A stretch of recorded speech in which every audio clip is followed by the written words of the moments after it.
morning I was listening to a right-wing podcast, not a podcast, a right-wing video. They were talking about Saul Alinsky's rules for radicals. Just ordered the book. Anyway, I actually sat down this morning and watched Saul Alinsky's interview by William Buckley, and I listened to an interview by him. Very interesting. And that's kind of like what I'm talking about here. People will criticize Saul Alinsky. They'll criticize socialized medicine. They'll criticize right-wing fundamentalist, whatever. And they won't actually talk about what they said. It's like the left is the worst. The traditional left, or should I say the mainstream media, when they say that Donald Trump is racist, blah, blah, blah. I mean, are there Mexican people who are here illegally that have raped and killed innocent women when it was obvious that they shouldn't have been here? Yes, there are. Is this a problem? Yes, this is a problem. Does that mean that every last person named Garcia, Hernandez, Lopez, that every one of them is bad and they're all rapists and murderers? No, that's not what he said. So there's an example thereof.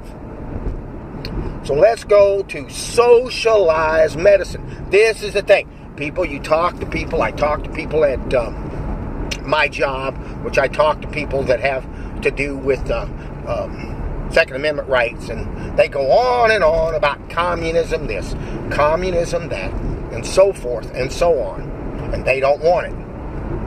Now, what would be communist medicine?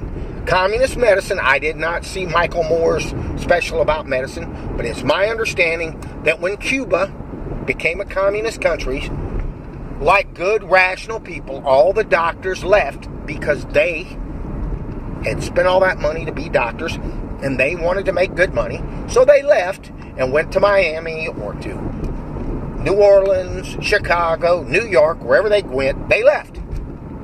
Fair enough. So what did Fidel Castro do? Fidel hired people to train people in medicine. He trained doctors. He trained nurses. He had schools. And now, recently in Ethiopia, or in one of those African countries where they had the Ebola virus, he sent over doctors to help. That is socialized medicine.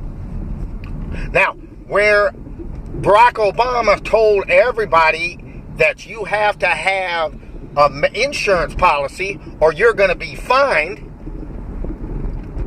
that is not socialized medicine. That is a corporate scheme to get people to buy health insurance that don't pay shit. That's what that is. That is exactly what Obamacare is. So when you have people on the left going on and on about how great Obamacare is and what a great plan it is and we can't leave it, they're idiots.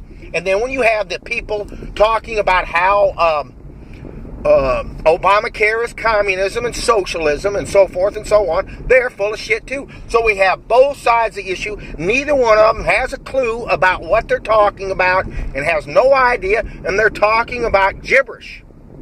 Gibberish.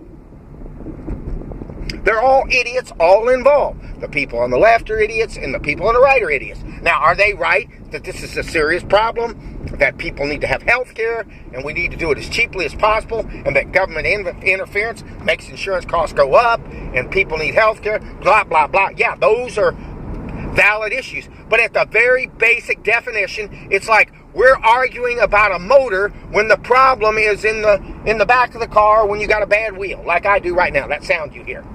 That's what they're doing. So we're never getting anywhere because people don't talk about the issues. So that's all I wanted to say. Bye.